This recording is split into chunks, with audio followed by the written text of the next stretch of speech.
welcome to our using the new NEC Facilities Management Contract internationally and across borders webinar. Thank you all for attending. I won't be speaking long. I just wanted to let you guys know that when the webinar does start, if anyone has any questions, please use the attendee questions options that you'll see on your screen. And we will have a Q&A session at the end. But for now, I will leave you with Ross and Andy. And just to let you know, Andy will be dialing in with us. So you won't be able to see him, but he will be speaking. So yeah, Ross, when you're ready, and Andy. Thank you, everyone.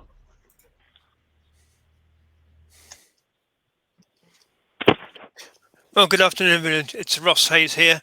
If I can persuade the thing to work, just an introduction of who we are and an introduction of what we're trying to cover today. As you're aware, we're planning to talk about our practice notes 3 that we've just put out, which is on using the FM contract for a national, international, cross-border context, just to enable us to think a little bit wider than just necessarily using it in one jurisdiction. And that's not to say we can't, and most of the times we do. But this is just to explore a little bit about can it be used? Is there anything particular we need to think about? And we've got 2 of us speaking today. There's myself and there's, if I can persuade my slides to move on, Andy Candelent from Leadec. And Andy, could I ask you to introduce yourself first before we go any further? Yep, certainly. Thanks, Russ. My name is Andy Candelent. I am Head of Facilities Management with Leadec, a specialist provider of services for the industrial sector. And I've been a volunteer with IWFM for a number of years, and I was involved with the NEC4 Facilities Management Contract from the outset. Thank you very much. I didn't introduce myself. I should have done. I'm Ross Hayes. I'm one of the NEC drafting team, was part of the team that put together the FM contract particularly, but was involved with the NEC4 before that. I've been involved with it rather a long time, but I've now doing a considerable amount of work with this new contract. So that's the 2 of us that are talking, and we'll be bouncing backwards and forwards each time. If you hear me occasionally say, Andy, we're on this slide, or Andy, we're that slide, it's because he can't see what you can see and therefore doesn't know where we're up to. And it's just trying to keep us together. Modern technology doesn't seem to have been quite as modern as we might have liked in this context. Such is life. So that's who we are, and that's what we're going to cover today. And I'm looking at slide number 4 here, Andy. We're talking a bit about what the FM contract's about. I'm not going to say much about it. Most of you listening to it, I guess, will probably know of it and have known it, but I will explain a little bit about how we got to it and what it's doing.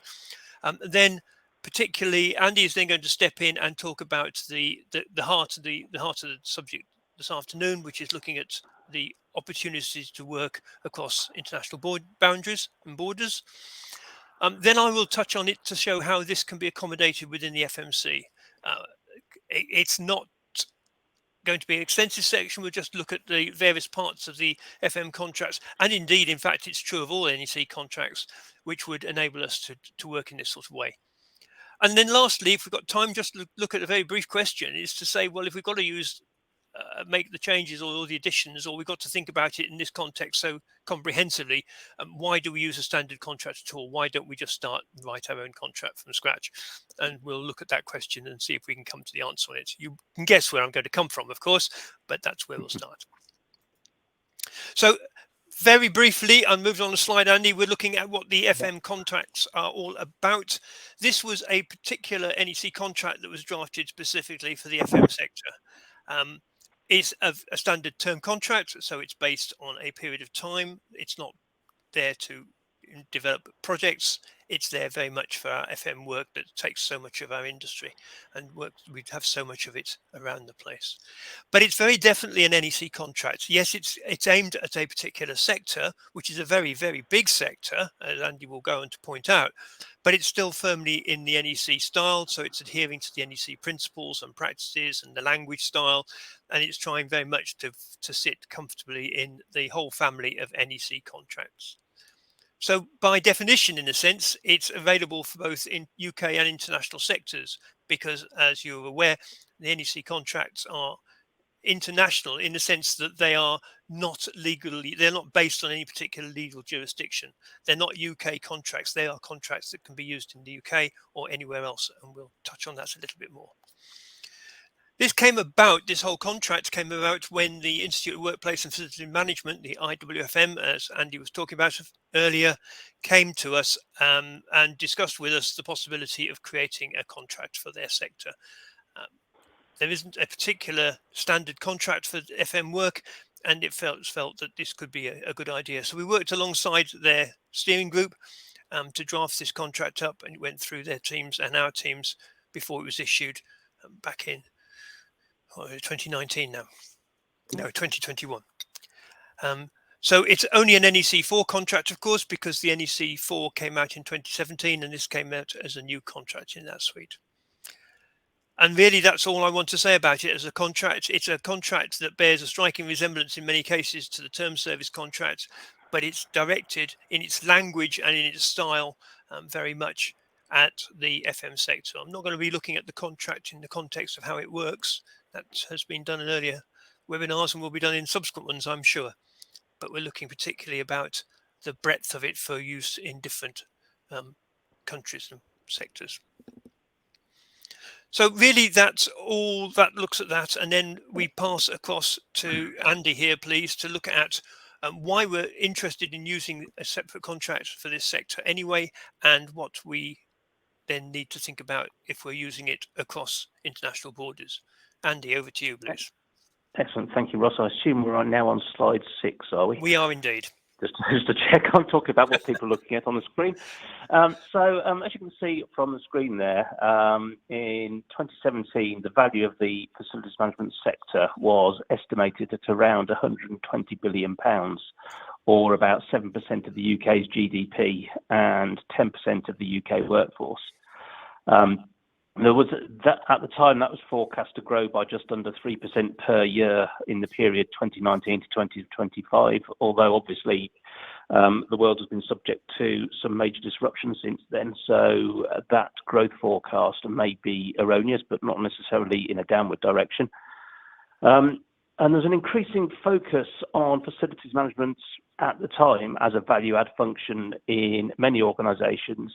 And I think that has become particularly the case post-COVID, when functions such as cleaning in particular and maintenance of ventilation systems, etc., has been seen as increasingly critical to the well-being of workforce and the general public.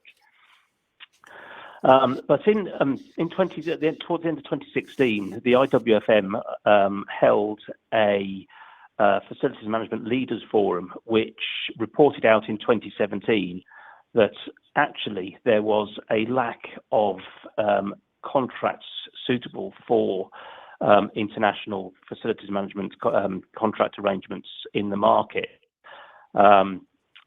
We initiated a working group to look into this with a view to drafting a contract that's suitable. But when we looked at the contracts which were available to the FM sector, it quickly became apparent that the shortcoming wasn't just in international contracts, but actually was applicable to the FM sector as a whole.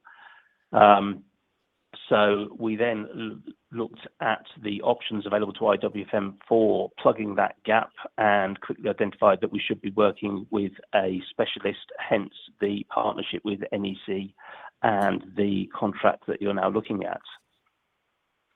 The FM sector is a hugely varied industry, both in terms of the size of contracts, which vary from a few thousand to many millions of pounds per annum.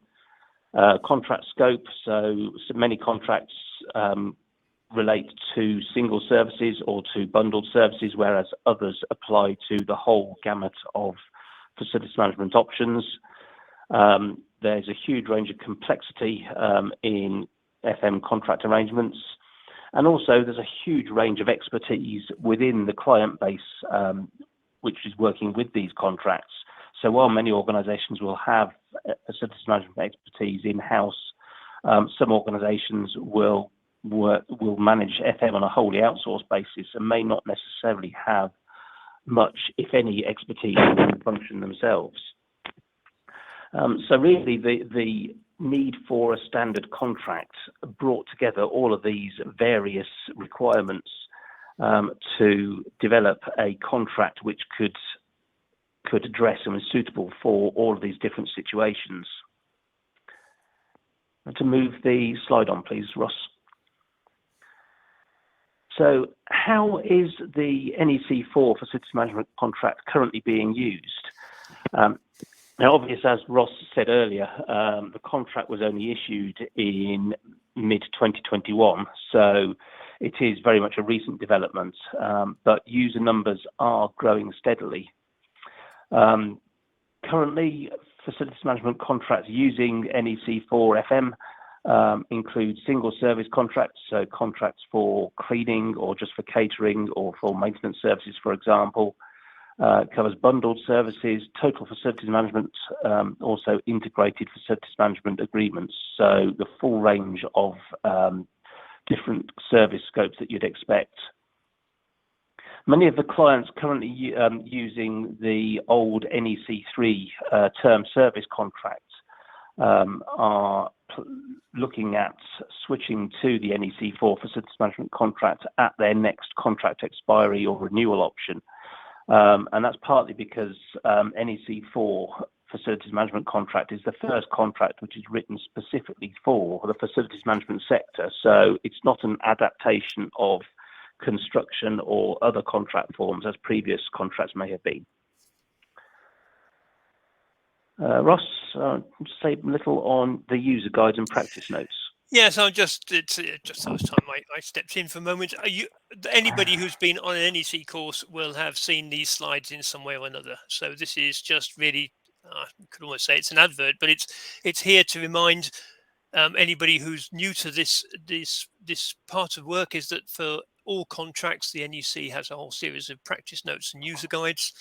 And for the FMC, it's no different. So particularly for Volume 2 and Volume 4, there are specific guides available for both preparing the contract, which in essence is very much what we're thinking about at the moment, is how would you prepare the contract for working overseas, but then managing it afterwards. The main point I wanted to hear is that the one I've sort of emboldened at the bottom there is that we are beginning to draft a number of practice notes. There's practice notes available for all the NEC suite, but we've been trying to write a few specifically for the FM contract to pick up things that are of issue in that form. And this particular one on the international use is a representative of it. There's 3 out at the moment. There's a 4th one on its way through, and we're thinking of others as we go along. And these will just be issued such that they're easy to edit and change. So if things adapt or mold in it, we can then update those practice notes. And they're all available practice notes, as I would say, as a sort of aside, on the NEC website. But joking apart, they're a useful asset, a useful wealth of ideas and thoughts in those user guides that are available for anybody setting up a contract. Right, so back to the heart of the matter, back to Andy, and why is it important to use it internationally, or why do we need one for an international use, and what's different of it, and what again are the possible configurations and pitfalls that we need to think about. So that's the sort of headline start, and I'm moving you straight on to slide 10 so that you can pick that up, Andy. Thank you, Ross. So first of all, why is the use of the contract internationally important?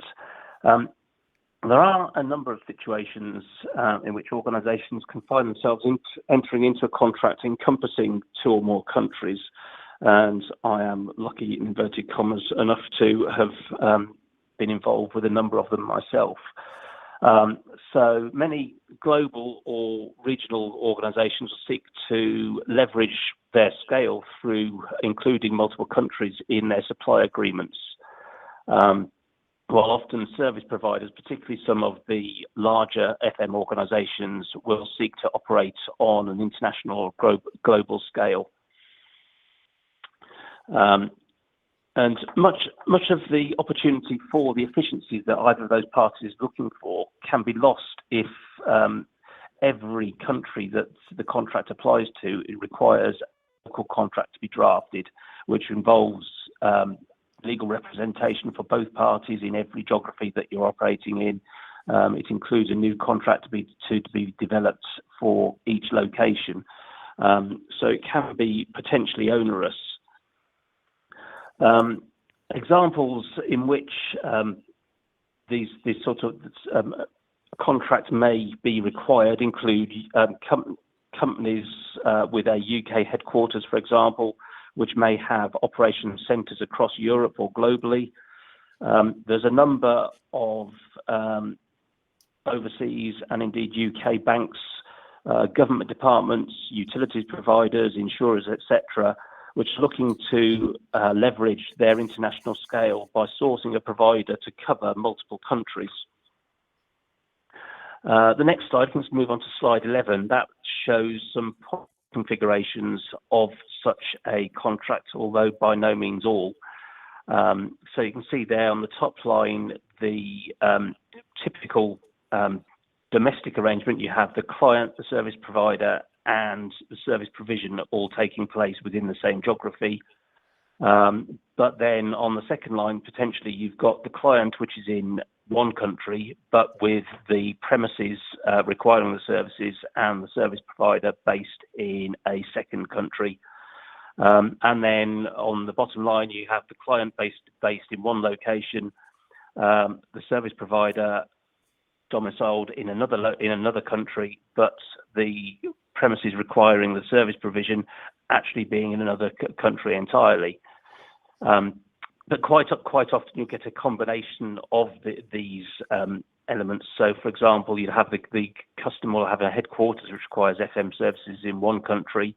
So the main contract arrangement may well be based there, but then the contract can apply to one or many additional countries. So it may be on a regional basis, pan-Europe or pan-Americas, for example, or it may indeed be global, as many organisations now are.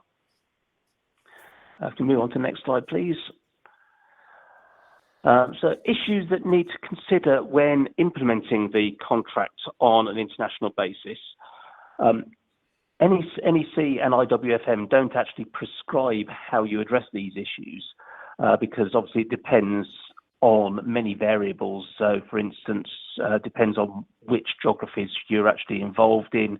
Obviously, the legal or operating mechanisms available to the client organisation.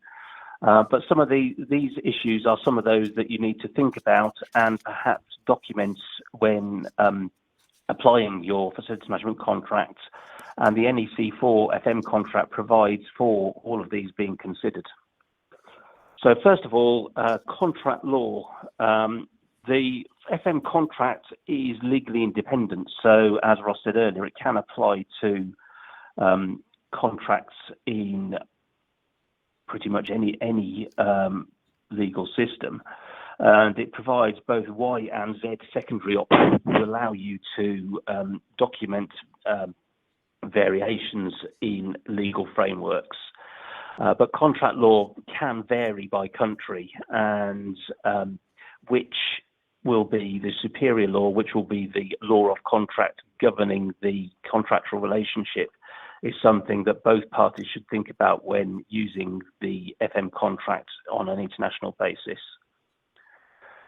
Currency is a major issue, particularly in focus now, given recent variations in exchange rates with sterling in particular.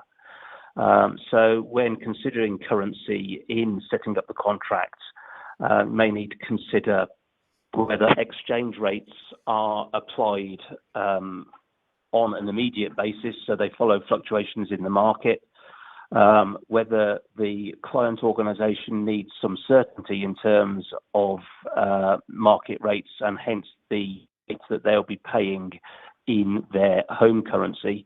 So that may mean that you choose to fix currency exchange rates either on a long-term basis or perhaps more practically on a intermediate-term basis, perhaps for a period of 3 to 6 months at a time, for example. That can lead to potentially lead to potential advantage or disadvantage to one or other of the parties if, for instance, you have unexpected substantial movements in exchange rates between the relevant currencies. So it's really up to organisations involved to decide which exchange rate mechanism works best for them. Language, obviously, is going to be an issue in many cases. As an English-speaking country, in the UK at least, and possibly in the US, we would generally default to English being the default contract language. But you may need to allow for translations into local languages, particularly where the contract may apply in multiple geographies and where teams either on the client side or the service provider side may not be fluent English at the local level. Taxes need to be considered in the contract arrangements. So where will taxation take place? What are the obligations of each party? And this would apply in particular to sales taxes. So in the UK, taxes such as VAT. Basically, we need to consider where these will be applied, and in many cases this will be driven by the local legal mechanisms. So either or both organisations may be obliged to pay taxes on a local basis as well as in the headquartered geography. Employment law, obviously local compliance is going to be an issue irrespective of where the superior contract lies. But you would need to take into account issues, for example, in Europe, you may have to consider TUPE law, and other employment laws will apply depending on which geographies the contract covers. The scope, there may well be variations in contract scope by geography. So while a headquarters organisation, for example, may require the full range of FM services, they may have a more limited scope applicable to some of their outlying premises in other countries. And the scope may also vary according to the item on the slide there, which is culture. So local cultures can impact the way that services are delivered, and indeed the services that are required. Is not necessarily something which is contractual, but a contract which is fairly well documented and rigid at headquarters level may need some variation to allow for cultural differences when dealing with some geographies, particularly those which are perhaps less like the UK or US default in application. And finally, on this slide, we considered dispute resolution. So the FM contract does make provision for a defined mechanism for resolution of disputes. And obviously, the contract is worded in such a way that wherever possible, we avoid disputes by ensuring that the contract terms are as clear as possible and that most eventualities are provided for. But should any dispute arise, then there is a mechanism provided for in the contract to resolve it.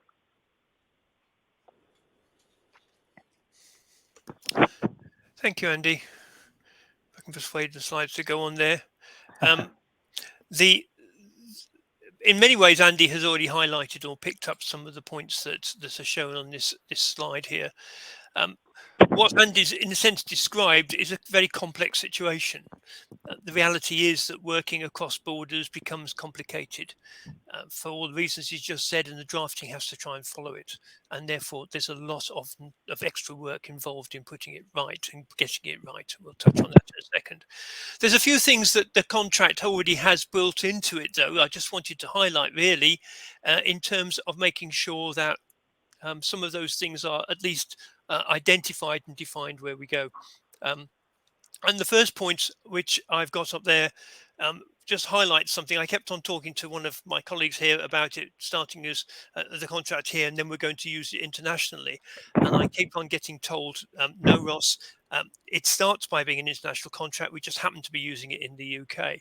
I think that's quite important to remember. It sits on top of a legal scenario, whatever law the contract is working, or whatever country it's working in, which is why in some cases it's much more difficult, I suspect, to use than in other countries. It depends a little bit on the legal framework of those countries and whether they're working under civil codes or not.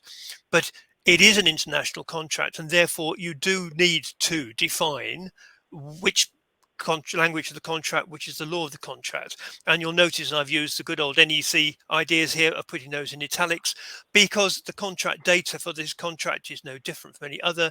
It says, okay, so what is the law of the contract? Is it the law of England and Wales? Is it the law of Scotland? Is it the law of whatever country, France, Hong Kong, or wherever else this contract may be being used? That can be defined as the primary law of the contract between the parties, which of course is the client and the service provider, the organization providing the services. And then what is the language of the contract?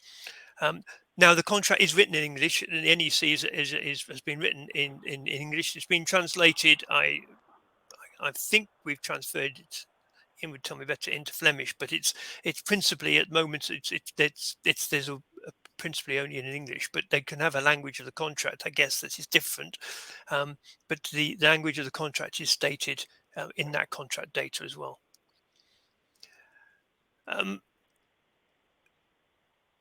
Andy's talked about the Y and the Z clauses, the amendment clauses, or the additional clauses, or the option clauses that are in the contract. There are one or two of those that are deliberately set up to help us here, in fact in the X clauses as well, because we have X1, which talks about the law of the country where the affected property is located. We have X2, which talks, or X3, which talks about the exchange rates for the contracts. So it's X2 that looks at the law of the contract, and X3 that looks at, and I've got a mistake on that slide there. I should know better, because the law of the country is X2.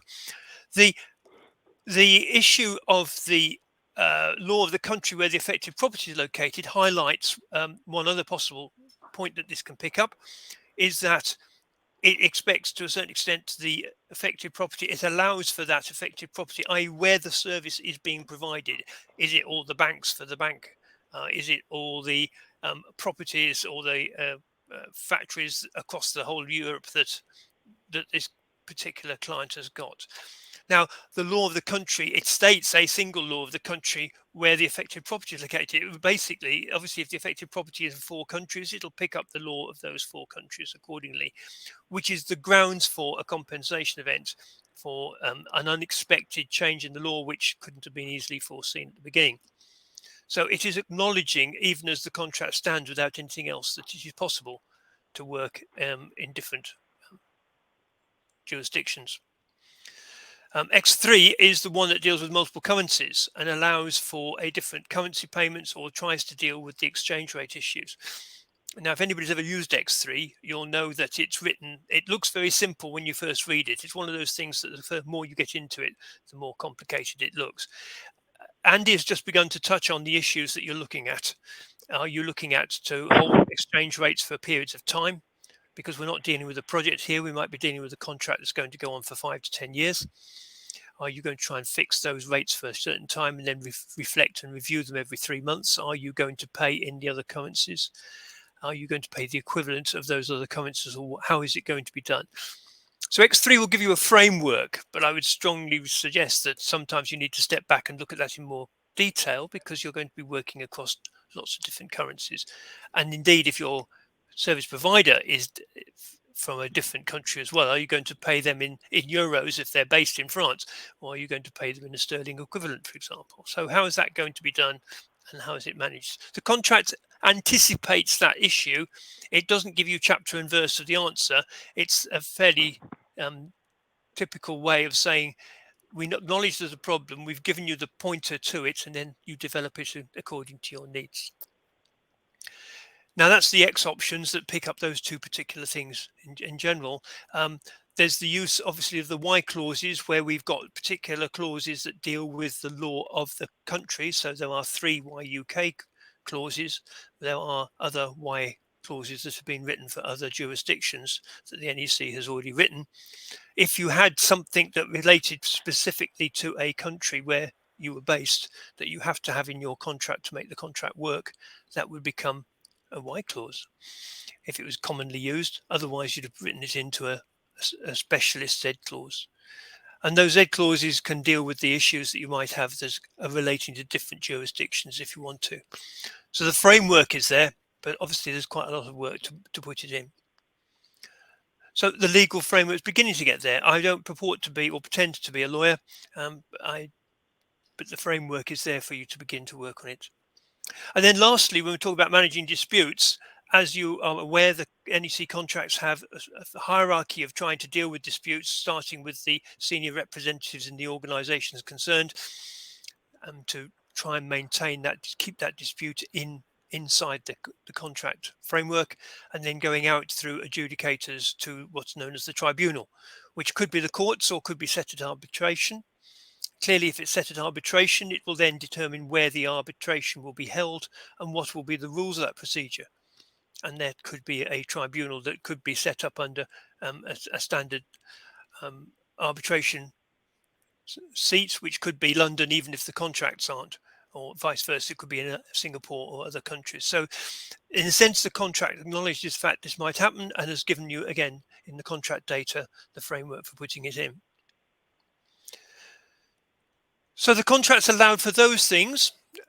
It's picking up some of them. They will be more complex as you move across different countries all the time. But the processes are common.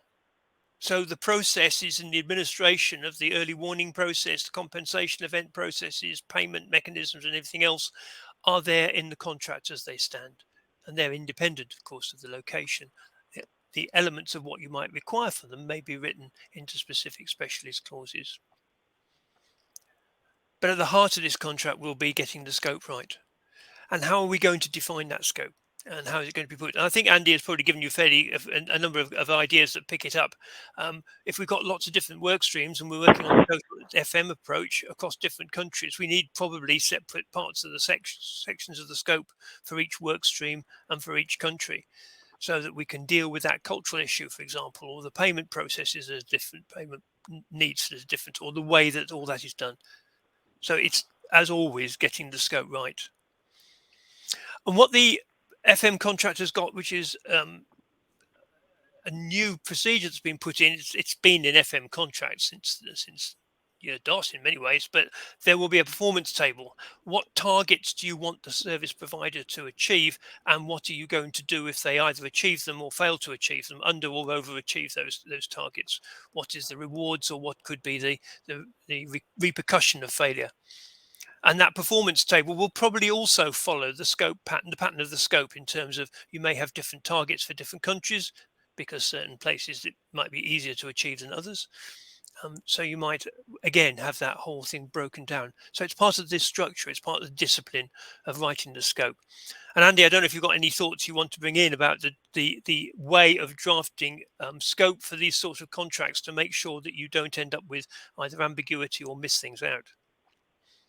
I think it is important to make sure that the scope is right and that it is well documented for each country that the contract will apply to, and indeed that the performance management mechanisms are defined. So the performance table is completed.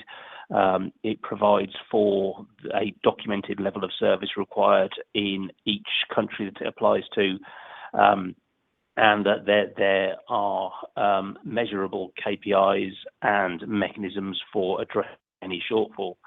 So it's I think it is key to the success of any facilities management contract that those elements are properly documented. And I think that then leads quite nicely into the next slide. I think slide 15, which is why use a standard contract. And many organisations do have an extensive procurement and legal function, which provides them with the capability to draft a bespoke contract for each supply agreement that they enter into, whether it's for facilities management or other services. But probably a much larger organisations have either a limited procurement and or legal function available to them in-house, or that those functions are not particularly well versed in facilities management. So the probably rather glib retort to why use a standard contract at all may be to say, well, try writing your own and see how that works out. But certainly using a standard contract, particularly the NEC4 FM contract, allows both parties in the contract arrangement to avoid the expense and considerable delay, which is generally incurred through developing a bespoke contract for each contract agreement. As I said a few moments ago, a lack of expertise in facilities management can quite often undo even the most expert legal teams when drafting contracts, because they're not necessarily familiar with some of the situations which may arise in the delivery of facilities management services. A standard contract provides for a standardized administration burden. There is standardization of risk allocation, standardized terminology, so all parties understand what each term means and what is included. It makes the drafting process for the contract more efficient, more effective. And also it means, particularly with this contract, that you are using contract documentation which has had input from some of the leading industry subject matter experts. So in developing this contract, NEC worked with IWFM, who dedicated a project team throughout this function, which provided a wide breadth of facilities management expertise from a number of different companies in different sectors. So really this contract does reflect the best of contract management and contract opinion available in the industry. Often the procurement or the commercial function within an organisation is very much a multidisciplined, process-driven body. So as I said before, they wouldn't necessarily understand the complexities of facilities management services and some of the factors which can arise in delivering those contracts. And the more complex the arrangements, particularly in the context of today, when we're then considering facilities management agreements which cover more than one country, quite often dealing with different legal systems, different currencies, different culture, then even more specialist knowledge is going to be required to draft a bespoke contract, whereas the standard contract provides for all of these eventualities. So you think we should use a standard contract if we can? I would recommend it. You would yes. recommend it, yeah. I think at that particular point, we've sort of touched on a number of subjects, we've touched on a number of points, and at that point, I think if we've got any questions from the listening panels, we'd like to pass that over to you.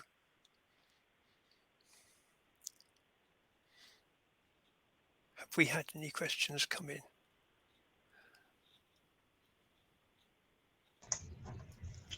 We've not had any questions in at the moment, but yeah, if anyone does have any, please feel free to drop them in. Andy, can I, while anybody's thinking of a question they might want to ask, can I ask a question of you in terms of the size of all this? It seems to me that there will be some global companies that are taking on global FM contracts, where essentially if they're doing that, it's the service providers that are getting involved with all the different parts of the contract, more so than the main client. So is it the service providers that have got to take most of these things into consideration more than the client? No, I think in drafting this this contract, I think we have provided for both parties in that it is intended to be a contract which is workable and mutually beneficial.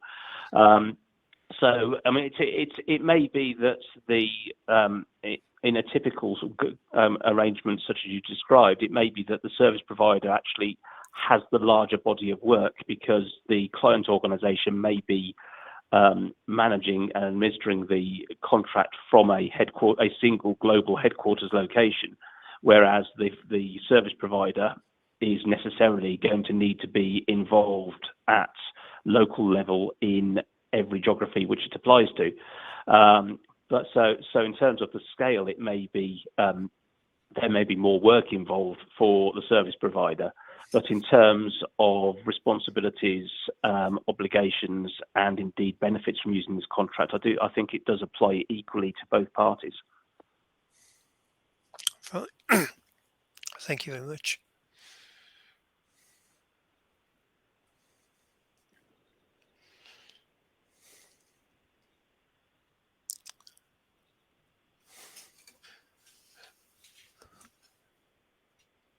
It looks like they're all very quiet outside there, Andy. Well, hopefully that's a good sign. Hopefully that means we've been fairly comprehensive in the information we've provided. Oh, it's interesting. When we were first looking at putting this contract together, we had a number of people were trying to make this contract more complicated to accommodate these more complex contractual relationships, in as much as they wanted it to be able to handle this sort of thing. And I think the answer has to be that the general client wanting a general standard FM service can pick up this contract and use it as it stands without having to worry about these issues. The sort of client that is going to be based in the UK with properties all around Europe working under different jurisdictions using an FM contractor based in the UK but having services supplied by subcontractors right across Europe, that is by its very nature a more complex arrangement and needs a lot more thinking about. And so what we're effectively saying here is the contract can cope with it. It'll give you the standardized processes wherever you are, you've got those standardized processes in place. But clearly the thinking has to be done to put the contract together, just as you would have to do with a bespoke contract or with anything else you were doing. You need to think that one through, and you either have lots of different contracts or you can put it together in one and put it through as a more comprehensive scope.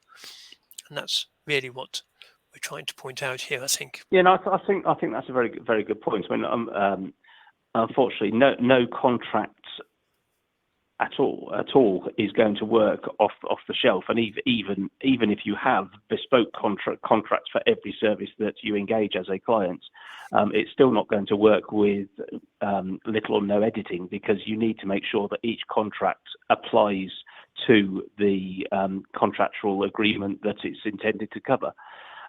So you can't just take any form of contract, including this one, off the shelf and say, right, that's it, we'll sign the back page and it will be applicable, because there'll be a lot of things in there which say they need definition. And I have worked with contracts myself, including NEC3, where you'll get to page 178 of the contract, because that's where the reference you're looking for is meant to be, and it will say it will start off with a nice piece of explanatory prose, then get to some brackets which says enter details here, and it still says enter details here, so it's of no use at all. So obviously every contract needs to be worked on and updated to make sure that actually each of these issues you want it to provide clarification on is entered, that you have defined what you need to define, that you have provided for you've provided for the scope, you've documented it, and where necessary, it explains what is meant by both parties in terms of what has been asked for and what is being delivered. But I think the NEC4 FM contract is ideal in terms of providing that ideal template on which to work. So basically, everything that you need to consider and document is provided for in there. So there is essentially all of the gaps you need to fill in are identified for you. Fine.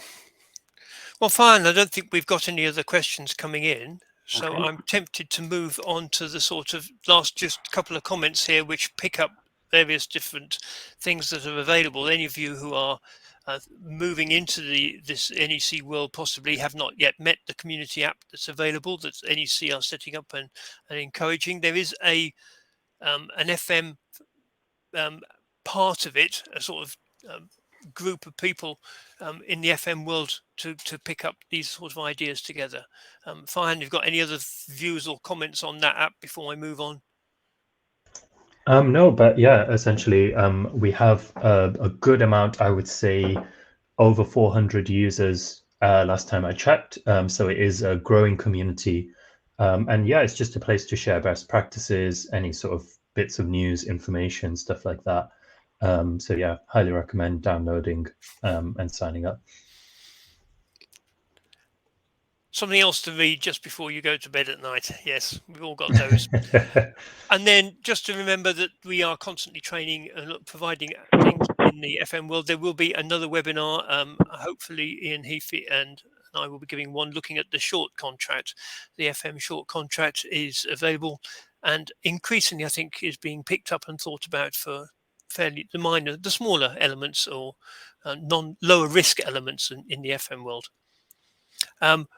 Linking with that, there is a training course available shortly for the introduction to that. Just in the same way we have an introduction to the bigger contract, we have a course that's just looking at this particular short form.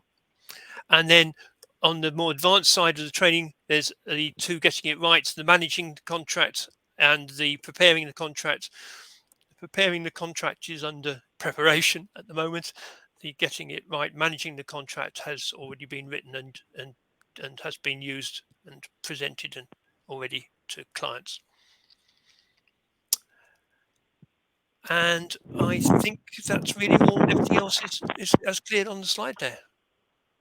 So fine, I'm going to pass back to you as a sort of finishing off, I think.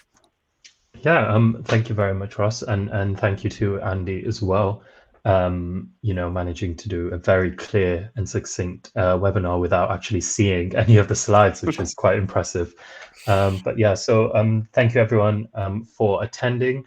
Obviously, a recording of this webinar will be up shortly. And yeah, if anyone does have any further questions or anything like that, you can get in contact with the info at NEC email addresses, and we can pass that on to Ross and Andy to get a response. But yeah, thank you everyone. I will be stopping the broadcast now. But yeah, thank you for taking your time out this afternoon to listen to us speak. Thank you. Okay, bye everyone.